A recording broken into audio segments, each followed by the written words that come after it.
All right, boys and girls. Well, that about does it for year two under Danny Gonzalez. That does it for this Lobo football season. Some points in the fourth quarter. Touchdown to Kyle Jarvis. Got a late field goal. So the Lobos do avoid ending the season having been shut out for the last, I think, at least 9 quarters.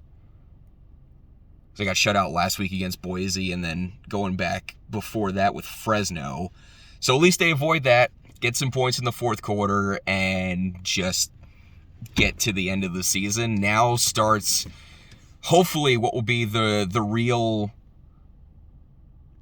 progress that Danny Gonzalez wants to make. I mean, he said all along that year two was going to be brutal, that the Lobos were still feeling the effects of the COVID restrictions from the very beginning, that even this year they were still behind schedule in terms of lifting and what they could do together. So hopefully as time goes on, we really get to see what this team is going to be and where that progress is going to be under Danny Gonzalez. This is going to be a really interesting offseason for these guys, just with how eye-opening of a problem the offense became. Of, we don't really have much of an offense to run at this point. Granted, Terry Wilson getting hurt really was the beginning of the end of the season anyway, just with what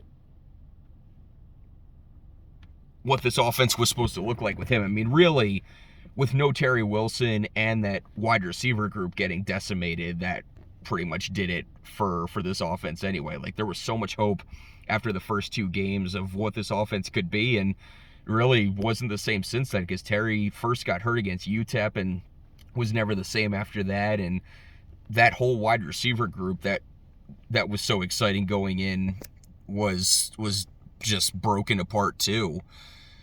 There are still, some highlights, some things to feel good about going forward. I mean, at the very least, it's a young quarterback group with a lot of upside.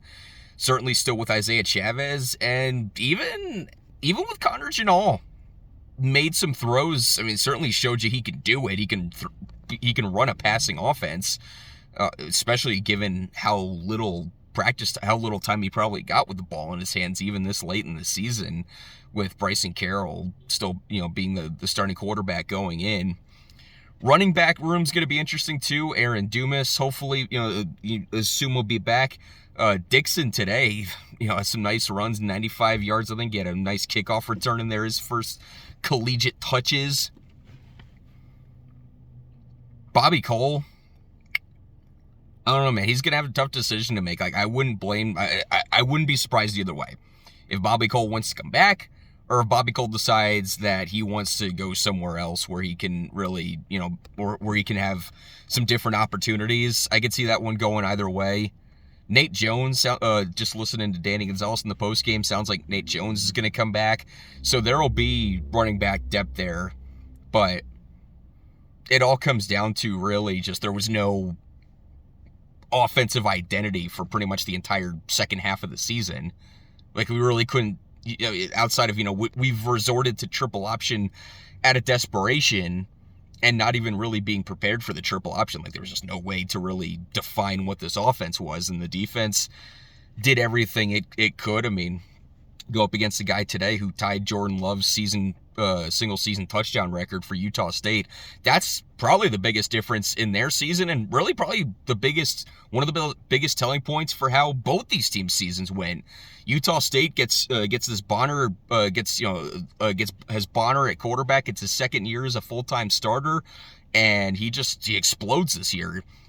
Over 30 touchdowns, over 3,000 passing yards. Utah State's going to play in the Mountain West Championship game, and the Lobos quarterback hopes that revolved around the offense just, fell apart in front of our faces over time. So there's going to be a lot of pressure. There's going to be a lot of attention on the decisions that get made in the offseason, how Danny Gonzalez and these coaches handle the offseason, and what kind of start these guys get off to next year. The only difference now is they're really not going to have the benefit of the doubt. I don't know that they're going to have fans sold if they get off to, a 2-0 or 3-1 start or whatever with the non-conference schedule. Some of these pay games are coming up too, so that's certainly going to, add to the conversation.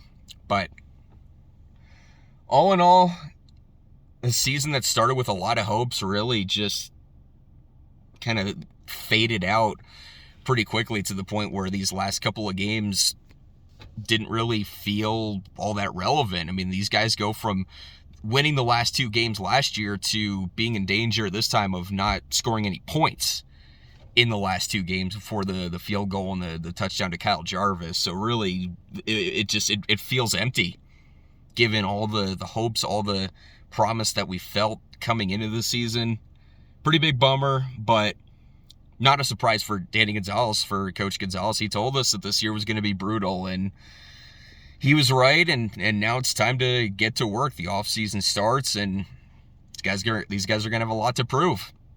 So we'll wrap things up this week on Team Talk, ESPN Radio 101.7 The Team, and just get ready for the rest of basketball season now with these guys. Certainly, speaking of hope and excitement, getting ready, in this tournament now, and Mountain West play coming up in about 5 weeks. So now, be Richard Pitino's turn in the spotlight.